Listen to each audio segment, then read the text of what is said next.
Ngayong gabi ating pag-aralan si Eva. Ang kahulugan ng pangalan na Eva ay tatlo. Siya po ay babae. Eva, the meaning ng kanyang pangalan ay babae. Tawagin siya na babae dahil kinuha siya sa lalaki. May diferensya ang paggawa ng Panginoon sa kay Eva kaysa sa ibang hayop. Ang mga hayop na kailangan ay may lalaki at babae. Pagsabi ng Panginoon, He created all the animals, all the fish, puro lahat babae at lalaki na. Hasta yung mga unggoy at ang mga gorila. Paggawa ng Panginoon sa kanila ay babae at lalaki. Can you imagine if every animal ginawa ng Panginoon muna yung lalaki, pagkatapos kukunin yung party sa lalaki, tapos gawin na babae? Hindi na ginawa ng Panginoon yon, ginawa niya lang sa tao yon. Anghel nga wala eh. Nang ginawa ng Panginoon ng mga anghel ay hindi niya ginawa niya ng mga lalaki at babae kasi ang kanilang ang paggawa ng Panginoon ay lahat sila ginawa na. Wala na dagdag, wala bawas. They do not have to multiply dahil sila sa paggawa ng Panginoon ay karami na. Myriads. So, sa woman, nanggaling sa lalaki. Pagkatapos, si Eva, tinawag din na Adam. Nabanggit niya ni Pastor Ben dito ng una niya na pagtalakay sa kay Adan. Dalawa sila, tawag sa kanila Adam. Andyan yan, makita dyan sa 1:27 at saka sa 5:2. He called their name Adam. So si Eva, Adam din ang kanyang pangalan nang hindi pa siya nagkasala. Nang nagkasala na siya, she became the mother of all living at ang lahat na lumabas sa kanya ay puro na makasalanan. Dahil nahulog siya sa kasalanan. So, tawag siya na Eve. Dahil pinangalanan siya na Eve at si Adan na ang nagpangalan sa kanya. Adam named her Eve. At ang Eve ay the mother of all living. Or life-giving. Ang lahat na tao na mabubuhay sa mundo ay dadaan talaga sa sinapupunan ng babae. Walang, kahit nga ang ginagawa nila ngayon na technology na i-fertilize nila yung tao sa test tube. Pag nakita nila nga na-fertilize na, ibalik pa rin yan sa womb. At doon yan sa ma-develop sa womb. Hindi talaga pwede. Nga ang tao ay hindi magdaan dyan sa bahay bata na ginawa ng Panginoon sa tao. Bakit hindi na lang tinawag si Eva na Mrs. Adam? Mrs. Noah? Mrs. Abraham? Tayo man lang ngayon ang ginagawa natin ganun eh. Basta makasal ka, yung asawa mo, misis mo. Pero hindi yan siya galing sa'yo. Okay. Kung tingnan natin ang family background ni Eva, siya yung una na babae na nabuhay sa mundo. She was a product of divine creation. Creation pa rin. Kaya lang, galing siya, the first female.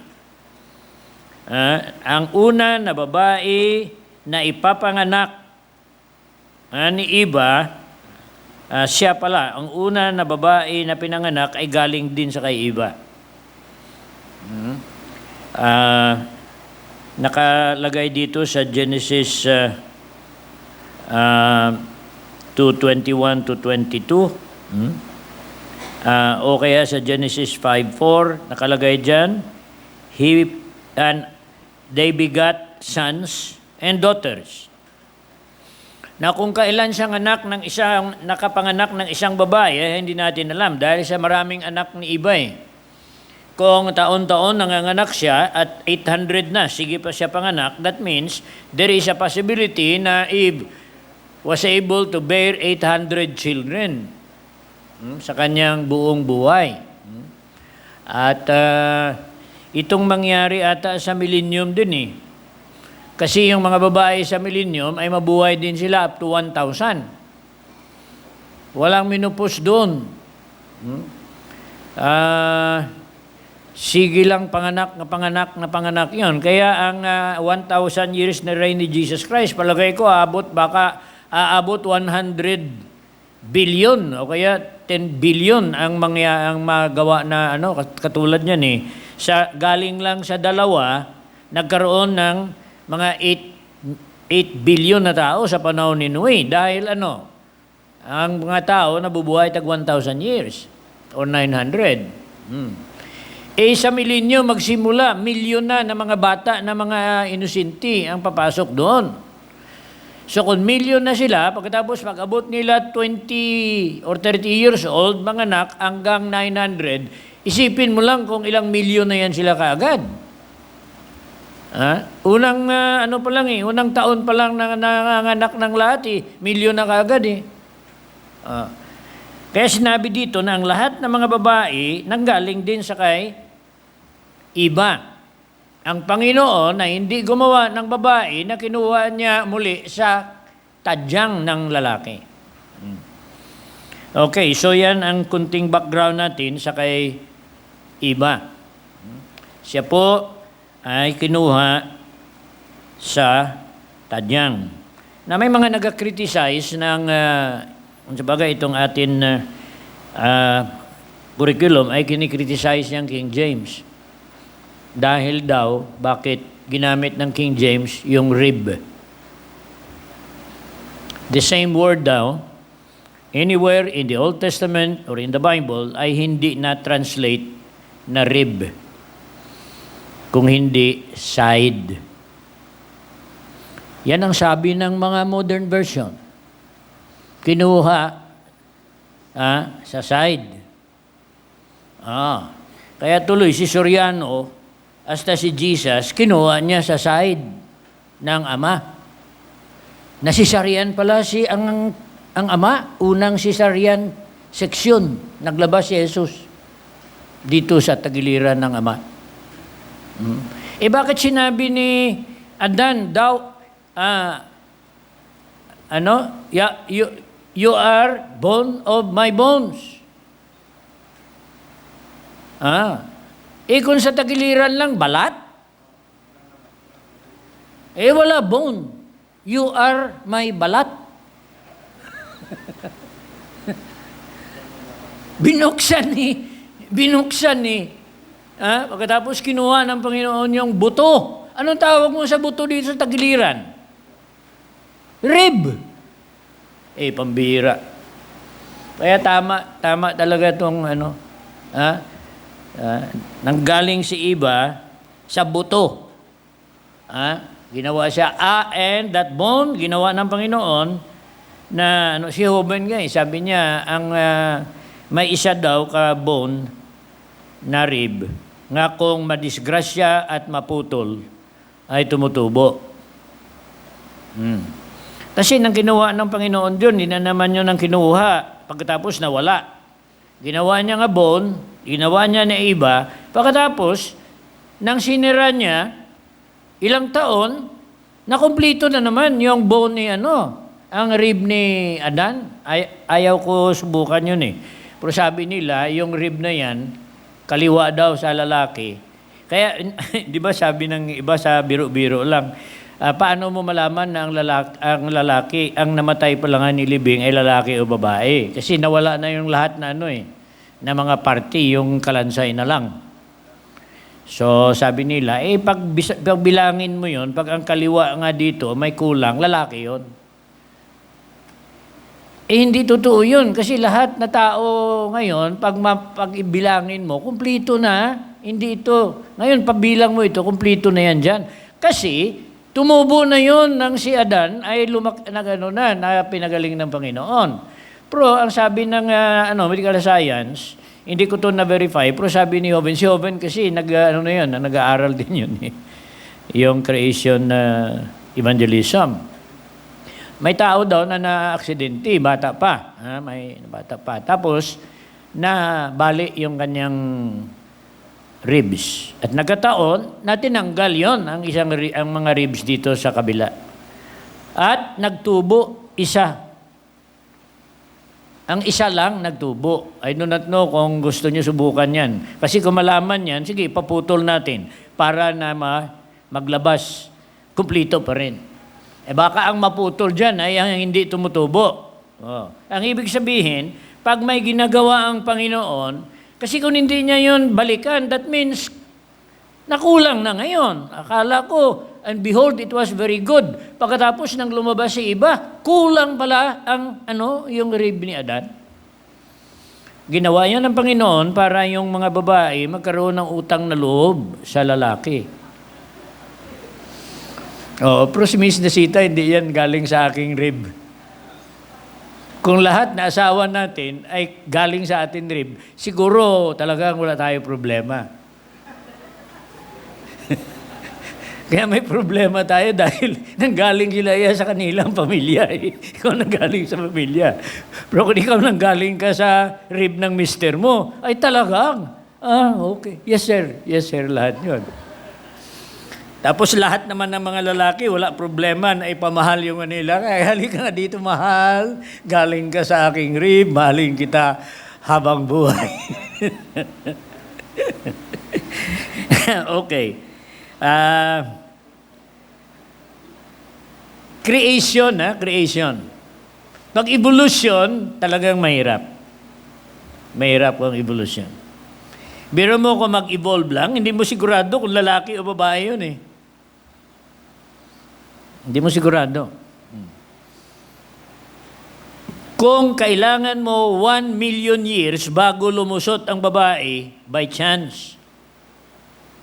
Kasi dadaan pa siya sa amoeba. Pagkatapos, galing na, paramecium. Pagkatapos, protozoa siya. Pagkatapos, bandang uli, ay nagiging isda o nagiging buhaya. O, tapos, nagiging, pataas hanggang nagiging kamilyo at mga ape. And then, millions and millions of years ga-develop. How do you know na kasabay? Kasi ang buhay ng hayop, lagay natin, 1,000 lang ang buhay ng hayop. Katulad ng puno ng kahoy. Pagkatapos, after 1,000 years, nag-evolve siya nga naging babae. Wala na lalaki. Kung nag-umpisa man siya na babae, antayin mo million of years. Kaya itong yung evolution talagang kalukuhan talaga yan. Kinugulo lang nila ang mundo. Okay, anong sinasabi ng Old Testament tungkol sa kay Eva? As we have seen, she was the first woman. God had said to them to multiply. Ang woman ay that she should be called woman. Tapos tinawag siya na Eve. Eve na ngayon ang kanyang pangalan because she was going to give life through her sa lahat ng mga lalaki at babae na maglabas sa kanya. So she is the mother of all living. So go and multiply. Sa utos ng Diyos sa kanila nga magpakarami kayo and fill the earth, have dominion over the fish of the sea, lahat, ay alagaan nyo lang lahat, including the earth and the earth itself, alagaan ninyo. So una siya na babae kasi her function was to multiply. Kahit ano pang gawin ng mga same-sex marriage, hindi talaga mangyari na dalawang lalaki magkaroon ng anak. Nag-adapt sila. Hindi rin pwede na dalawang babae, kung walang lalaki, ay sila mga anak. Kaya, first woman, manganak. And she was also the first wife. Walang ibang wife nga na mauna pa sa kay iba. Kaya itong gap theory na tinuturo ng ibang mga theologian between verse 1 daw and 2 is billions and billions of years. Mayroong pre-Adamic race. Hindi naman si Adan daw ang una na lalaki. May una pa na mga tao noon nga namatay pagkatapos nagiging fossils. At ngayon, ang fossils nila nakikita natin ngayon. Kaya sige lang sila sabi sa fax may tao doon nga interesado siya for the past 40 years. Ay ginawa niya, hanap lang siya ng ebidensya ng mga dinosaur sa buong mundo. Ang panahon niya, hanap lang siya ng dinosaur. So ngayon, nakikita sila ng isang lugar nga may dinosaur, may bata pa ng dinosaur, pagkatapos may iba pang mga hayop nga napatay daw at natakpan sa isang lugar. Tapos tingnan niya pa na lahat nagalakad. Tapos sinabi niya, nakita mo kung saan yung malalaki na mga hayop ay may makita ka rin na mga maliliit na mga hayop. Paano mo yan hiwalayin sila millions and millions of years? Kasi sa paha, tinakpan sila lahat. Nasabay, tinakpan. Kaya siyempre, ang mga doon sa ilalim, ang unang matakpan sa ilalim, yung mga malalaki. Tapos yung mga maliliit. Kaya sa mga paghukay ng hukay, ang una mo makita ay yung mga maliliit. Kasi pag tinakpan mo yun, kung magbaha yan, sila ang andyan sa taas. So we have a better explanation sa edad ng mga nilikha ng Panginoon. Siya rin ang una na help meet si Eva. Karapat dapat na katulong. Kaya maganda itong ginagawa ang translation ng Tagalog, kabiak ng buhay. Kabiak ng buhay ko. Gumawa nga kayo ng kanta niyan? Kabiak o mayroon na? May kanta na ba? Kabiak ng buhay ko? They two shall be one flesh. Help meet. Or sa side, by the side of, not above man and not below man. Side of. So help meet, kapantay. May mga bagay na magawa ang babae na hindi magawa ng mga lalaki. That's why sa loob ng ating kapulungan Kristiyano, may mga gawain na naaakda para sa mga kababaihan. Ang ibang trabaho ay para sa mga lalaki. Ang iba naman ay para sa mga babae. Nakita ko ng isang araw, presentation ng pagdami daw kung bakit nagdami ang mga babaeng na-employ na dati, hindi na-employ yung mga babae sa Estados Unidos dahil grabe ang employment nga nadagdag, ang rate ng employment sa panahon ni Trump. Pagkatapos pinakita nila na sa panahon ng itong 3 taon na nagkaraan, yun ang pinakamarami na record na ang mga babae sa Amerika ay may mga trabaho. Hindi na sila dati nga sa loob lang ng bahay. Talaga nagtatrabaho na sila. May construction company nga babae lahat ang katrabaho. Siguro para nila patunayan nga magkagawa din sila. Okay, so depende sa ginagawa at bibigay ng Panginoon na gawain. I can imagine a Baptist church without women. Dito kaya sa First Bap, atin sabihin na simula sa Sunday, wag na magsimba mga babae, mga lalaki na lang.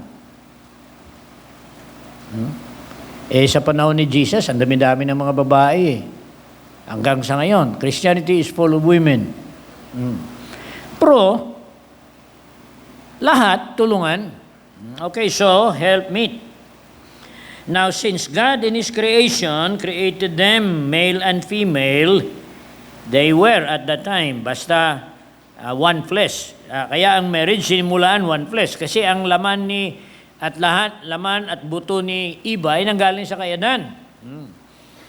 Kaya doon ang institution ng marriage nakalagay doon na ang babae ay help meet ng lalaki. This biblical view should make us realize that their two hearts beat as one. Dapat, yan ang ideal. Beat as one for each other. Ang puso ko ay tumitibok, sumasabay sa tibok ng puso mo. Maganda lang sabihin yun, bro, hindi totoo. Kasi kung tumitibok sabay, dapat more harmonious, dapat ang relationship ng tao. Palagi ko ang pinakalaki na pagsubok talaga sa pananampalataya ng tao at pagkakristyano ng tao ay yung pamilya, relasyon sa pamilya at relasyon sa marriage. Palagi ko, diyan siguro marami ang ibatay nga good works. Good, gold, silver, and precious stones na nagawa natin sa loob ng ating sambahayan, pagkatapos sa labas, sa loob ng ating iglesia. So, maganda ito na, hindi ko nga napag-isipan ito eh. Pero ito yun hindi yan akin. Sabi yan ito ng ating notes. My heart beats with your heart. Aba, ang sweet naman. Ano dyan okay ka?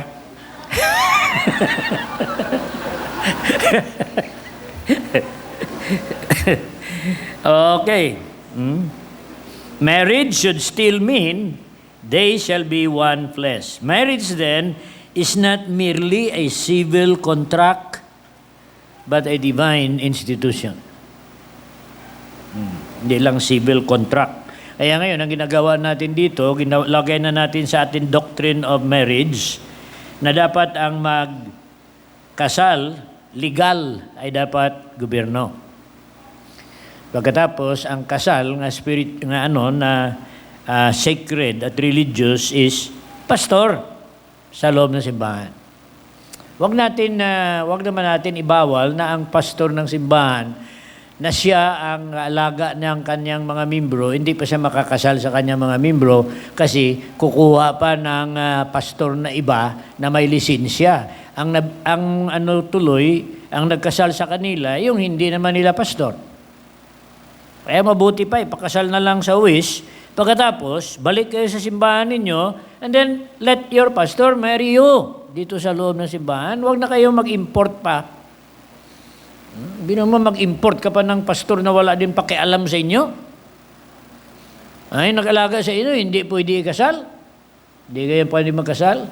Kasi kung sa simbahan lang, we do not need a license to solemnize marriage. Kasi nakasal na sila doon. Ang kailangan na lang natin dito ay yung marriage covenant. At saka kita nyo naman, ang laman ng marriage covenant, mas maganda pa yan kasi sa laman ng marriage contract. At depende kung sinong gumawa. But dito sa atin, may pattern tayo dito ng marriage covenant. At yung pattern na ginawa ni Miss Nasita dyan, ayun, ginagamit din hasta sa Amerika kasi nang doon kami nagpunta. May mga tao na nakasal na sila sa civil noon pa.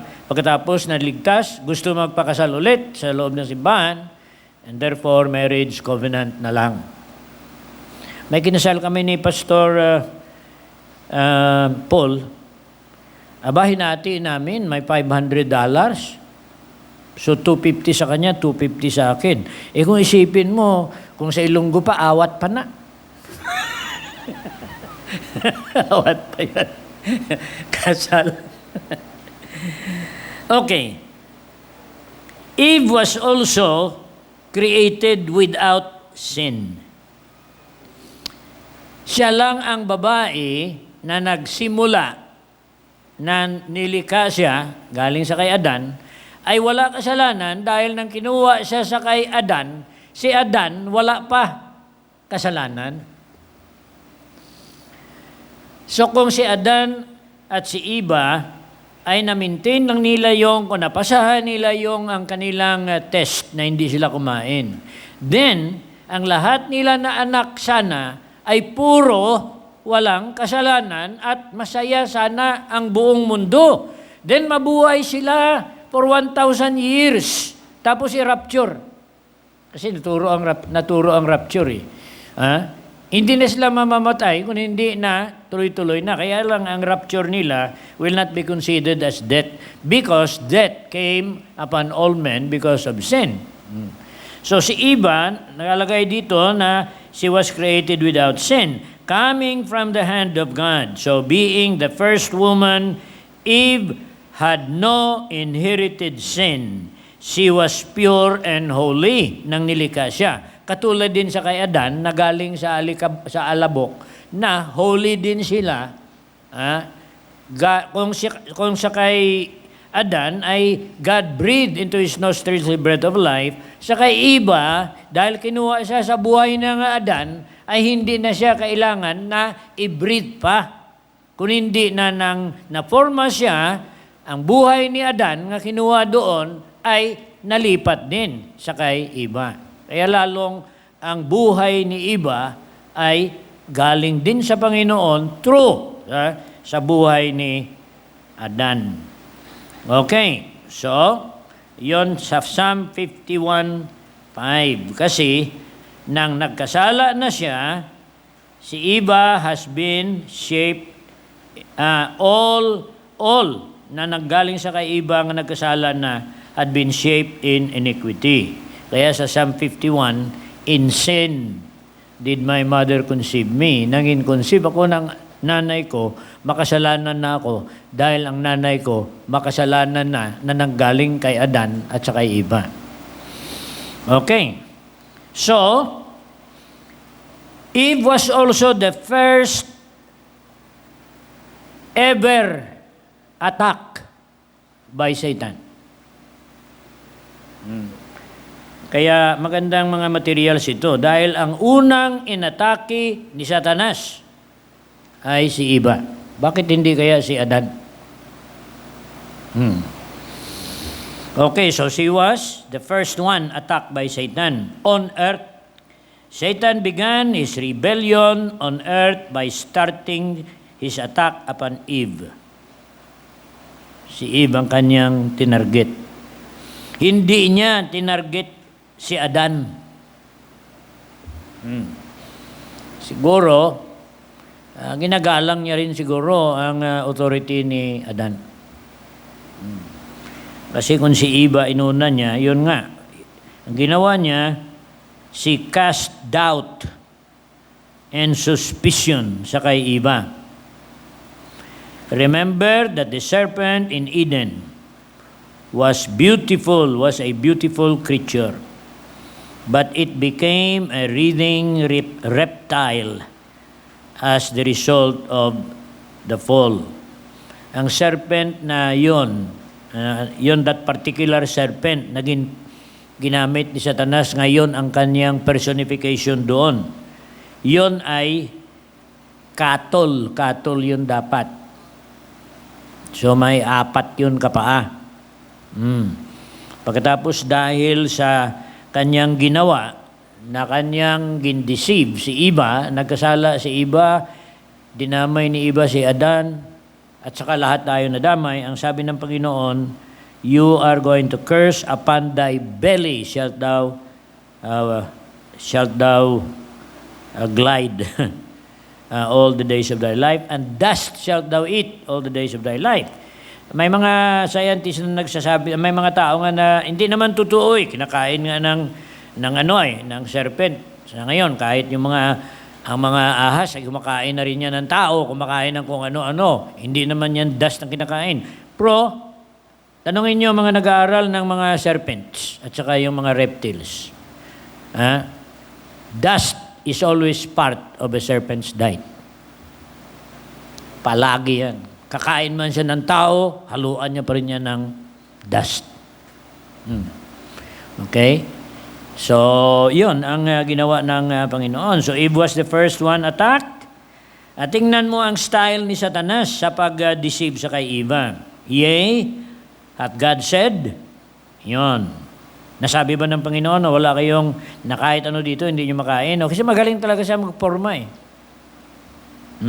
Pagkatapos sinabi niya, tapos dito, neither shall ye eat, touch it. O, ito yun, added to the word. Okay. Kung sa bagay, hindi naman masama yan eh, kasi paano mo makain yun kung hindi mo hawakan? Kaya understood na yan. Understood na yan na huwag mo kainin yun. Mabuti kung may tinidor ka kasi pwede mo tusukin mo pagkatapos kainin eh. Binigay sa kanya eh. Okay, so lahat naman na kinakain natin, hinahawakan natin eh. So, hindi yan. Kasi pag yan ay kasalanan ni Eva, wala pa siya nagkasala, nag-ano na siya, nagdagdag na siya ng salita ng Panginoon. Yan ang iya interpretation. Hindi naman sinabi yun sa kay Adan eh. Sinabihan siya, huwag mo kainin yon. At saka hindi naman pwede si Adan na huwag mong hawakan yon. Hindi naman sinabi yon. Kaya lang, kung huwag mo kainin yan, huwag ito dito, huwag mo kainin yan ha. Kasi, sabi ng Panginoon sa akin, nang bago ka nilika. Kasi sinabihan na yan siya yan ng Panginoon eh. Bago pa nalika si Eva, sinabihan na si Adan na mayroon doon, tree of life. Huwag mo kakainin yan. So, ang nagsabi sa kay Adan, Diyos directly, nga huwag ka kumain ng knowledge of the tree of the good, the fruit of the knowledge of the tree of good and evil. Now, whatever Eve knew, she came from Adam. And because hindi pa sila makasalanan, gindikit ni Eva ngayon na hindi namin hawakan yan kasi mapatay kami, hindi namin kainin o hawakan. So, I will not make a big fuss out of that. Kasi, pwede ngayon na hinawakan nila pagkatapos tinapon eh. Hindi pa rin nila nakain. Di ba? Marami nang atin na nahawakan na, hindi naman natin kinain eh. Ang bawal, yung pagkain, hindi yung paghawak. So, kinain nila. Ye shall surely die. Aba, ye shall surely die. Ye shall not surely die. Sabi ng Diyos, ye shall surely die. Sabi niya, hindi. Mamatay lang kayo spiritual una. Pagkatapos, physical. Pagkatapos eternal. Si Satanas marunong eh. Hindi naman kayo kaagad mamatay. You will not surely die. Hindi ka naman. Tingnan mo, buhay ka pa. Bukas, buhay ka pa rin. Kundi mali ng Diyos. Pero, patay na sila spiritually. Kasi paggawa nila ng kasalanan, they separated from the Father. Pagkatapos, at 900 years, napatay sila. Totoo nang sinabi ng Panginoon. Pagkatapos, kung hindi sila makadala na i-validate ng Panginoon ang pananampalataya nila, pag mamatay sila, eternal death pa. So, 3 ang kamatayan na daanan ng tao na ang kasalanan hindi mapatawad. We do not know whether Eve was forgiven. We don't even know that Adam and Eve were forgiven. Ang una kasi nga pinatawad ng Diyos nga nalista sa Biblia ay si Abel. Pero hindi naman natin masabi na ang Hebrews kumplito yan. Nagbigay lang ang Panginoon ng listahan dyan. Okay, sabi niya, ye shall be as gods, knowing good and evil. Pero hindi niya sinabi, ye shall be as gods, knowing good and evil, but you will only do all evil. Hindi ka talaga makagawa ng mabuti. You will know good and evil, but you will not obey the good. Yan ang katotohanan dyan. So, marunong talaga si Satanas dito. So, now, Satan strikes. Sa 3:6. Nang nakita niya na ang response ni Eve ay nakuha niya na kasi magaling mag-psychologize yun si Satanas eh. He is the best psychologist. Kaya kung may problema ka, sa kay Satanas ka tanong. May sagot yan siya palagi iya sa'yo. Kaya lang, wag mo pagkatiwalaan yun. So, itong resulta, na yung ginawa niya nga, as God said, neither shall ye touch it, ye shall not surely die, ye shall be as gods. Nakita niya. So, she saw the tree that was good for food. it was pleasant to the eyes. Then the tree was to be desired to make one wise. She took and gave to her husband with her, and he did it. So dalawa sila nagkasalan na. So ang batayan ng kanilang kasalanan ngayon, dalawa sila, nakita nila food. Hindi na sila dapat magproblema sa food kasi they had all the food they wanted to. They did not even want to work for it. Pitas na lang sila eh. Kung nakita nila ito, lust of the flesh. Pagkatapos, andyan na yan niya sa 1 John 2:16. The lust of the flesh, pleasant to the eyes, lust of the eyes, and then pride of life. Okay. Ang sunod, si Eva rin ang una na nagiging sastri. Sa Ilonggo, ang sastri, ano yan sa ano? Yung nagagawa ng damit, tahi. Mananahi. O sa badista? Modesta. Gagawa ng mod. Desta. Siya ang una na modesta. After the fall, alam naman natin kung anong klase na damit ang kanyang dito. And so, nang nakasala na sila, ang Panginoon dumating ngayon. Naramdaman na nila ang schedule ng Diyos na makipag-usap sa kanila, darating na in the cool of the day, towards the sunset. Wala pa nag-sunset, nagtago na sila. And so, napakinggan lang boses ng Panginoon. Habang ang Panginoon nagsasalita, lumalapit na lumalapit kung saan sila. Kung saan sila nagtago, doon din ang Diyos naglapit-lapit. Alam ko, dyan, may nagtatago dyan sa ilalim ng kama.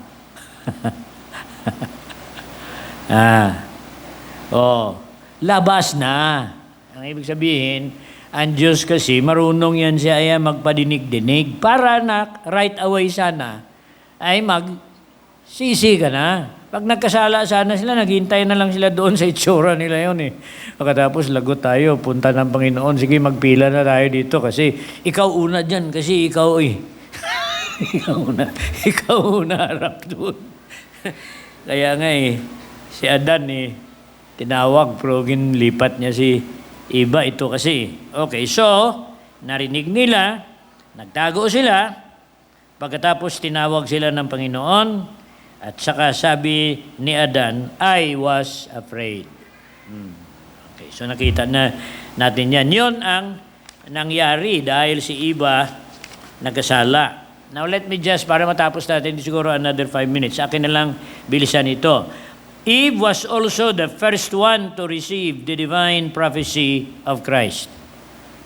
So babae rin ang una nasabihan na I will put enmity between thee and the woman. Hindi kay between Adam and the seed of Adam. So babae din. First, the one who received the divine prophecy of Christ. Eve was also the first mother.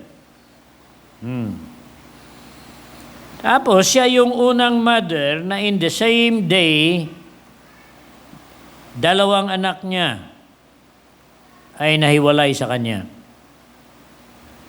The first mother who lost her 2 sons. Marami naman yung anak nila. Pero ang ibang anak, hindi naman nagpatayan Kasi by the time si Cain at si Abel, they were already adults nang sila nag-offer ng kanilang sacrifice sa Panginoon Ilagay natin, siguro edad na mga 30 na because gano'n naman talaga at 30 years old. Mga 30 years old sila. So kung si Adan at kung si Abel at saka si Cain ay 30, may mga anak na yan si Iba nga, 29, 28, 27, nga nagkakalat lang dyan sa paligid. That's why, hindi nahirapan si Adan, si Cain na maghanap. Kapatid niya rin yun ng kanyang napangasawa, pero sa malayo na lugar kasi he became a vagabond. Na nakausap siya ng Panginoon, you are going to become a vagabond. Sabi ng Panginoon sa kanya, pinatay niya si Abel, so Eve lost Abel, the first nga namatay, na nalagay. Pinatay ni Cain. At the first one also that God dismissed from the family. In-dismiss si Cain sa pamilya. Ang iba siguro nag-alis man, wala naman record niya gin-dismiss yun sila Although Hindi ba? Gusto ka na magsarili, you can always begin life away from your family. Lalo na kung nakapili ka na ng iyong magiging kasama sa buhay. Then you begin your life, then you start your own family. Okay. Lessons natin, and I will close with this. Satan is real. Huwag natin sabihin na si Satanas hindi real. Totoo yan na may Satanas talaga. Kaya lang, hindi siya nagpapakita. At hindi natin siya makita. Makita lang yan ng mortal na tao si Satanas at ang lahat ng mga kasama niya pag i-release na sila sa bottomless pit. Kasi God will allow the whole world to see them para na i-filter kung sino yung mag-loyal sa kanila at manatili sa Panginoon. So Satan is real. We should love the one God has given us to love. And we love as we love ourselves. Okay, yan ang lesson natin dito. Kung bibigyan ka ng pamilya ng Panginoon, mahalin mo yung pamilya mo katulad sa pagmahal mo sa sarili mo. Mahalin mo mga anak mo katulad ng pagmahal mo sa sarili mo. Mahalin mo asawa mo katulad ng pagmamahal mo sa Panginoon, sa sarili mo. Ang kapitbahay mo ay mahalin mo katulad ng pagmamahal mo sa hindi mo kapitbahay. Mabuti naman marami tayo ng carrots at saka ng patatas. So nabigyan natin lahat dito sa paligid. Pinabigyan ko. Isang pastor sa kabila, pinabigyan ko. Kasi love your neighbor as yourself. Pero hindi lang sa patatas. Dapat love your enemies. Okay, next is the love of Christ for His church. Ang pagmamahal ng Diyos sa Kanyang iglesia. And then also the last is Eve was a real person.